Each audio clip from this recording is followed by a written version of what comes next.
Listen closely. That sound you just heard? Seldom do we bring another into our fold. There are few who know these. That was the last artillery shell to fall on Rouen, France, before the screaming Our blood flows from ancient. started from inside the hospital walls. And this time, the screams weren't from the wounded.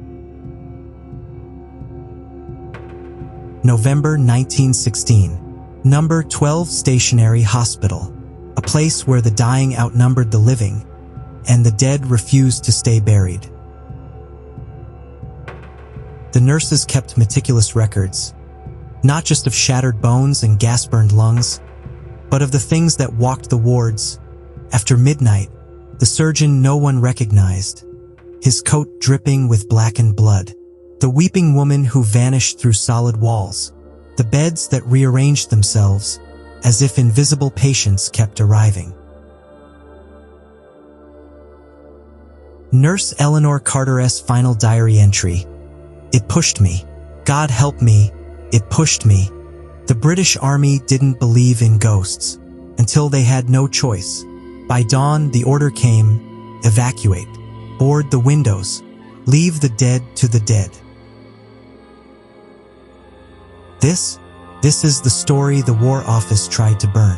The night the Great War met something older, something hungrier.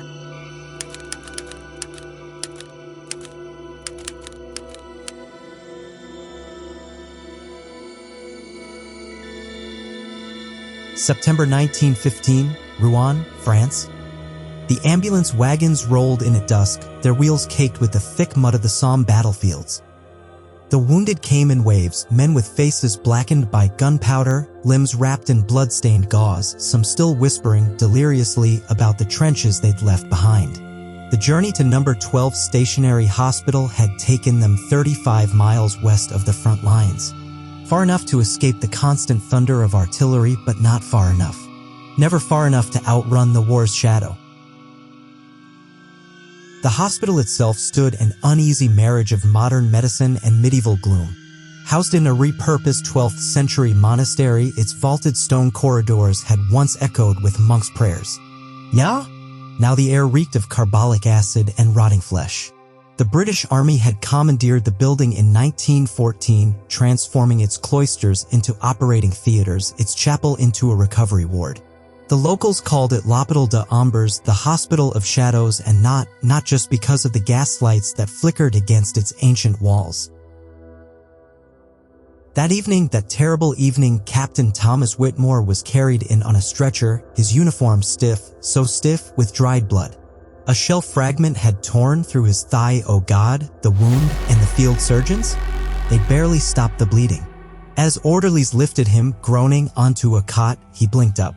Up at the ceiling where faded frescoes of saints watched impassively over the dying. You're safe here. Nurse Eleanor Carter murmured, her fingers trembling as she adjusted his fore. The relentless rhythm of the hospital, it continued, unabated as Nurse Eleanor Carter moved through the overcrowded ward. Her once crisp apron? Now bearing the crimson stains, so many stains of countless dressings changed, wounds tended. The night had brought no respite, only more stretchers, more shattered men, more work, endless work, stretching before the exhausted staff. In the surgeon's quarters, if one could call them quarters, Dr. Richard Shaw pored over the day's operating lists with bloodshot eyes. The neatly inked letters? They lied. They all lied. Amputations, shrapnel extractions, the occasional, the terrible trepanation for skull fractures. He rubbed his temples, already dreading, already hearing, the hours of sawing and suturing ahead.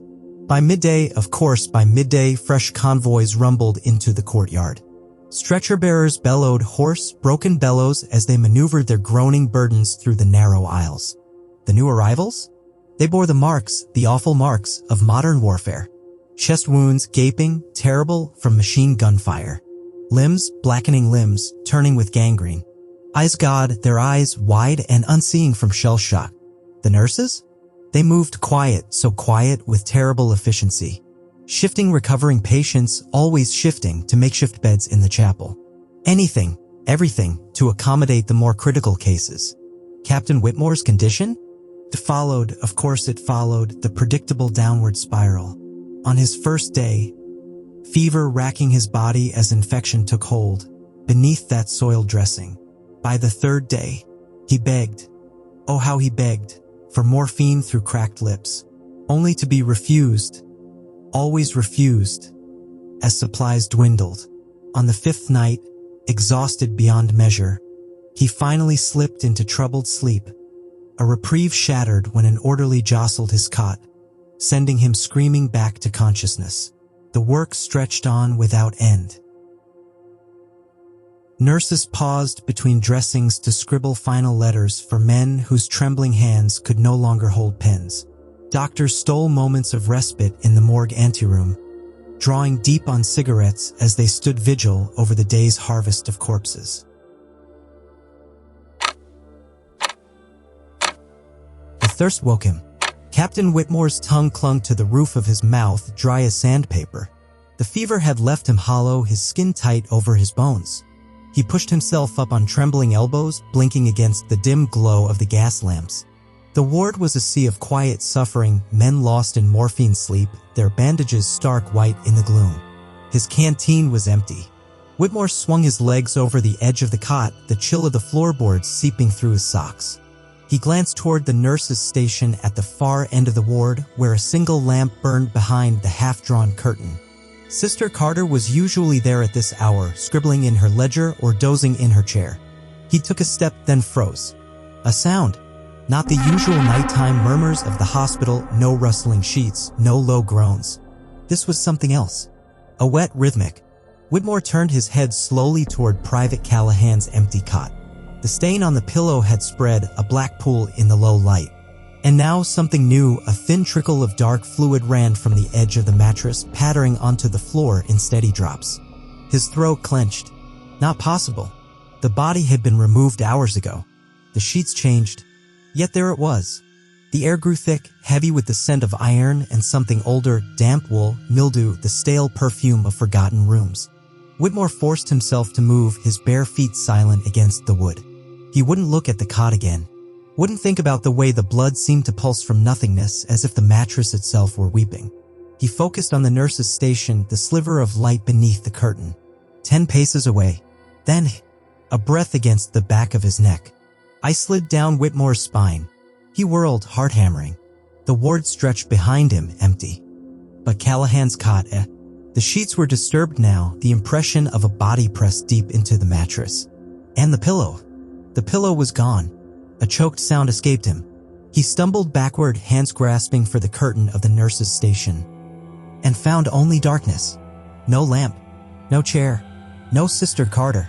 Just an empty alcove, the desk layered in dust. Whitmore's pulse roared in his ears.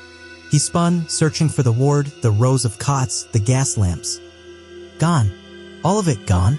He stood in a long, narrow corridor, the walls papered in faded crimson, the floorboards warped with age. At the far end, a single door stood ajar, a slice of deeper blackness yawning beyond it. And then, from that darkness, a whisper. Thomas. A woman's voice. The same voice that had murmured over Callahan's empty bed. Whitmore's legs gave way. He caught himself on the dusty desk, his fingers sinking into something wet. He lifted his hand. Blood. Fresh. Warm. Dripping from the ceiling above him. The door at the end of the hall creaked wider. Something moved in the dark. Something without a face. Dawn crept into the ward with pale, hesitant light, but Captain Whitmore had not slept. His hands still trembled around the cup of tea Nurse Carter had pressed into them. She stood beside him now, her usual brisk demeanor frayed at the edges. Dark smudges beneath her eyes betrayed her own sleepless night. You saw her too? Whitmore murmured, not a question. Nurse Carter's lips thinned. She glanced toward Private Callahan's stripped cot, now pristine, the blood-stain scrubbed away by some unseen hand before the orderlies arrived.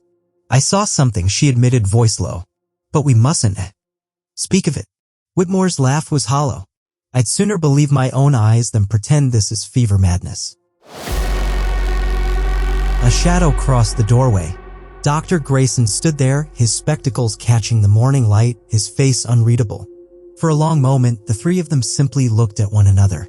No words were needed. The hospital had secrets. And now so did they.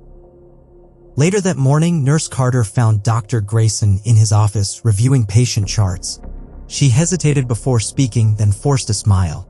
Captain Whitmore was telling the most ridiculous ghost story last night, she said lightly. Something about a woman in white wandering the wards after midnight. You know how he gets too much laudanum and an overactive imagination. Dr. Grayson chuckled, shaking his head. Ah, yes. The war has left many of our men with more than just physical scars. Ghost stories are the least of our worries. They shared a laugh, the tension of the previous night dissolving into forced normalcy. The day passed uneventfully, the incident tucked away like an unpleasant memory best forgotten. But that night, long after the lamps had been dimmed and the ward had settled into uneasy silence, Dr. Grayson found himself walking the empty corridors, his footsteps echoing against the cold tile. He told himself he was only checking on a restless patient, but deep down, he knew he was searching for something else. Then he saw her.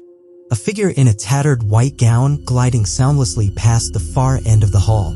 The air grew frigid, his breath misting before him.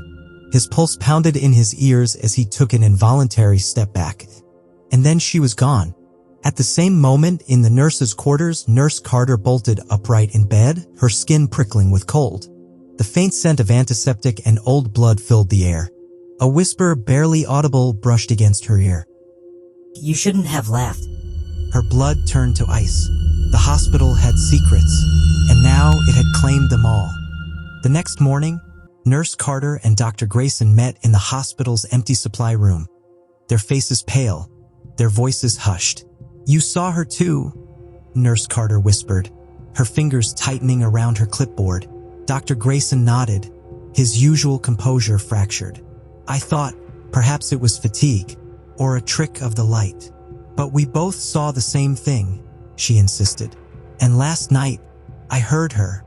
A tense silence stretched between them. Then, with forced rationality, the doctor exhaled sharply. Perhaps it's someone playing a cruel joke. A patient or even one of the orderlies. Nurse Carter wanted to believe that, but the creeping dread in her bones told her otherwise. Over the next few days, the encounters worsened. Shadows moved where there should be none. Whispers slithered from empty rooms.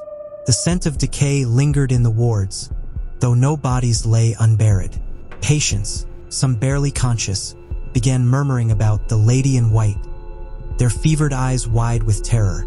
Determined to find an explanation, Nurse Carter and Dr. Grayson searched the hospital's oldest wing, a section long abandoned, its doors warped with age.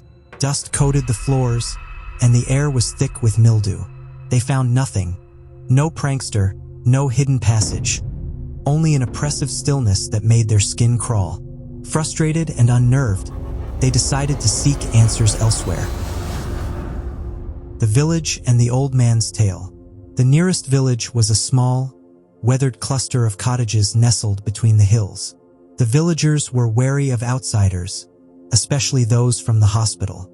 At the dimly lit tavern, an old man with milky eyes and gnarled fingers sat hunched in the corner. When Nurse Carter hesitantly mentioned the woman in white, his face darkened. So she's come back, he muttered, taking a slow sip of ale. His voice was like dry leaves scraping stone. You know of her? Dr. Grayson pressed. The old man's gaze grew distant. 50 years ago, this hospital wasn't for soldiers. It was an asylum. He leaned in, his breath sour with age and tobacco. There was a woman, Eliza Voss. Beautiful, they say, but her mind was broken.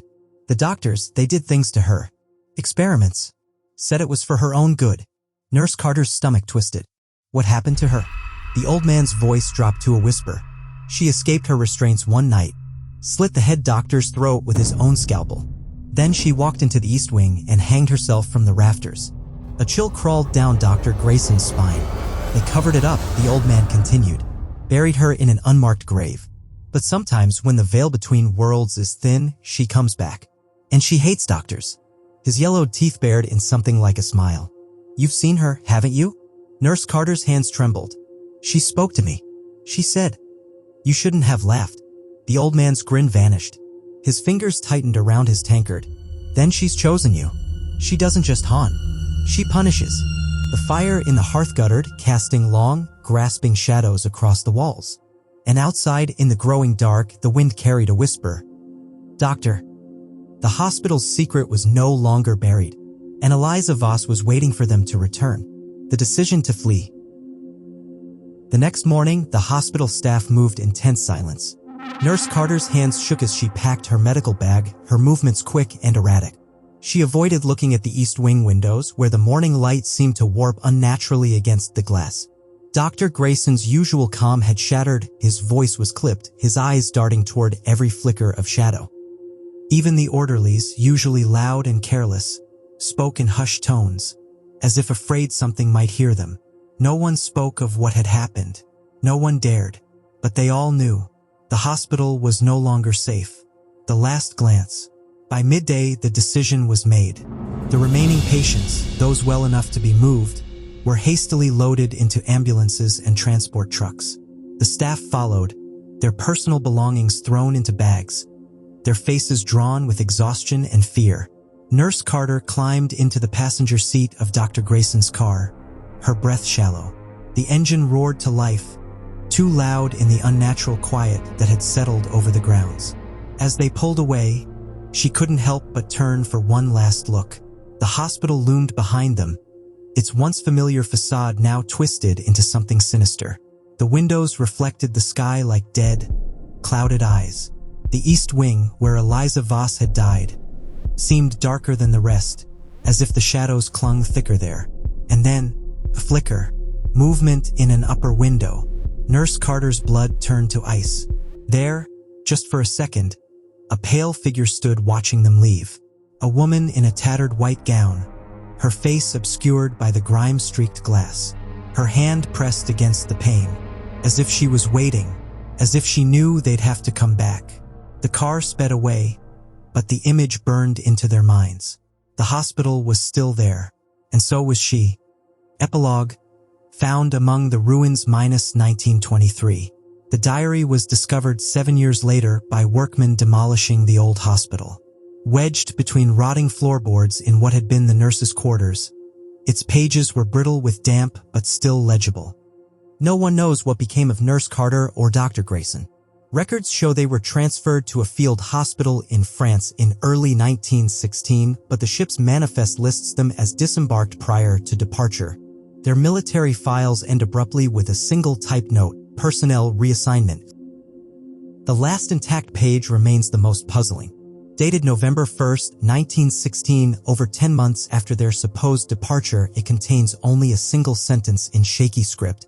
Why is there dirt under my nails? Beneath it, pressed between the pages, lies a dried sprig of lavender. When held to the light, faint fingerprints can still be seen in the margins, as if someone had been reading over her shoulder.